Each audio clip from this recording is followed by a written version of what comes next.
네, 안녕하세요. 샤스파입니다. 오늘은 조금 충격적인 기사를 접했는데요. 과연 어떤 기사일지 지금부터 함께 살펴보도록 하겠습니다. 구독과 좋아요, 알림 설정 부탁드립니다. 그보다 먼저 제가 지금 자동차에 앉아있죠. 이 차량은 그랜저 하이브리드 차량인데요. 이 차량이 굳이 나와서 촬영하는 이유는 언젠가는 이 차량마저 서울시에 등록하지 못하게 되기 때문입니다. 이게 무슨 말이냐 이렇게 여쭤보실 수도 있는데요. 서울특별시에서 발표한 정책이 있습니다. 2035년부터 서울에 있는 모든 구에서 내연기관차 신규 등록을 못한다고 합니다. 그러니까 앞으로 15년 뒤, 이제 2020년도 절반 넘게 지나갔으니까 대략 14년 6개월 뒤쯤이면 이제 이런 차량도 등록을 못하게 된다는 거죠. 이렇게 엔진이 굴러가는 차량들은 아예 등록을 못한다는 겁니다. 예를 들어서 여러분들이 좋아하시는 슈퍼카들 있잖아요. 페라리, 람보르기니 이런 차량들 당연히 서울에서 2035년부터 등록이 금지되고요. 벤틀리 같은 차량들도 2035년부터 등록이 금지됩니다. 그리고 일반적인 분들이 많이 사시는 셀토스라든지 코나, XM3, K5, 아반떼 이런 차량들 역시도 신규 등록이 금지됩니다. 그럼 하이브리드는 괜찮은 건가요? 라고 여쭤보실 수도 있는데요. 하이브리드 역시도 2035년부터는 신규 등록이 금지됩니다. 꽤나 센 정책이죠. 그러면 플러그인 하이브리드는 괜찮냐? 플러그인 하이브리드 역시도 아예 등록이 금지됩니다. 서울특별시 기준이긴 한데요. 여기 기사에 써있는 내용에 따르면 서울특별시가 하게 되면 전국적으로 이 기세가 확산되기 때문에 금세 우리나라 전체가 내연기관차를 신규 등록을 금지하도록 이렇게 바뀔 수가 있다는 거죠. 그 문제가 4대문 안으로 들어오면 조금 더 심각해집니다. 예를 들어서 장충동이라든지 종로 이런 곳 있잖아요. 이런 곳은 환경보호지역으로 선정되어서 서울 시내에 이제 4대문 안으로 현재는 노후경유차가 들어가지 못하고 또 배출가스 등급이 5등급의 차량은 아예 들어가지 못하게 또 막아놨는데요. 4대문 안에는 아예 2035년부터 내연기관차를 탈 수가 없습니다. 내연기관차라고 한다면 여기서도 하이브리드와 플러그인 하이브리드가 포함됩니다. 가솔린과 디젤, LPG는 당연히 포함되고요. 하이브리드 모델이나 플러그인 하이브리드 모델 역시 2035년부터 4대문 안에서 탈 수 없습니다. 그러면 4대문 안에서 타려면 어떻게 해야 되느냐? 주소지를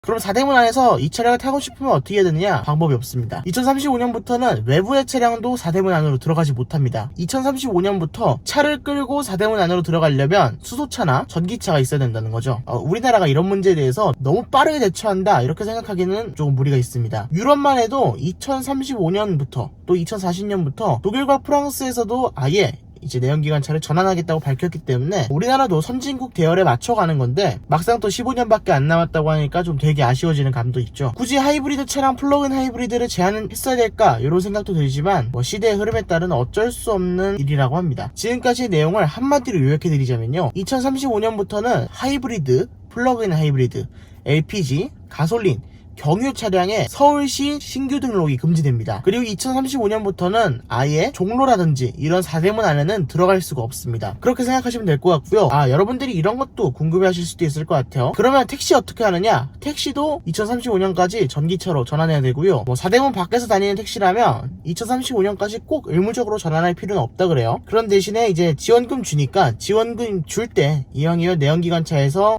전기 택시로 바꿔라 이런 식으로 지금 약간 권장을 하고 있고요. 어차피 택시는 교환 주기가 있잖아요. 내구 연한이 있는데 9년 정도로 알고 있습니다. 택시 내구 연한은 9년이 지나면 차를 바꿔야 되는데 2020년에 뽑아봤자 내구 연한 꽉 채운다면 2대 타고 그 다음으로 어차피 전기 택시로 넘어가야 돼요. 당연히 국회의원 차들도 이제 다 전기차로 바뀔 예정이고요. 그리고 여러분들 이것도 궁금해하실 수도 있을 것 같은데요. 그럼 서울 시내에 있는 주유소는 어떻게 해야 되느냐? 4대문 안에 있는 주유소는 어떻게 해야 되느냐? 장사가 안 되겠죠. 내연기관차가 거길 들어오질 않는데 무슨 차라도 들어와야지 기름을 팔 텐데 4대문 안에 일단은 2035년부터 주유소 장사는 싹 다 안 된다고 보시면 될 것 같고요. 서울 그 밖의 지역은 2050년까지 전기차로 전환을 목표로 한다니까 2050년까지 꾸역꾸역 버티다가 없어지는 주유소도 있을 거고 그게 아니라면 주유소도 어찌됐건 사업이기 때문에 금방금방 없어지고 전환될 거라는 생각이 듭니다. 주유소에도 연관이 있고 자동차에도 연관이 있는 환경정책이기 때문에 많은 분들이 이런 부분 참고하셔서 도움이 되셨으면 좋겠습니다. 이런 식으로 다양한 분들이 우리나라 환경을 위해서 노력하고 계신데요. 그럼 우리나라 제조사들은 무엇을 하고 있느냐? 열심히 전기차를 개발하고 있습니다. 현대차에서는 45EV를 개발하고 있고 기아차에서는 퓨처론을 개발하고 있죠. 여기에 더불어서 현대차는 프로페시를 개발하고 있고요. 기아차는 이매진 바이 기아 역시 개발하고 있습니다. 쌍용차는 코란도 기반의 SUV 전기차인 코란도 EV라고 불리는 프로젝트명 E100을 내놓습니다. 르노 삼성자동차가 조금 이 부분에서 취약한데요. 르노 자체가 기술력이 없는 기업은 아니니까 충분히 헤쳐나갈 수 있을 것으로 예상은 합니다. 그렇지만 현재까지 확정된 사양으로는 르노 조엘을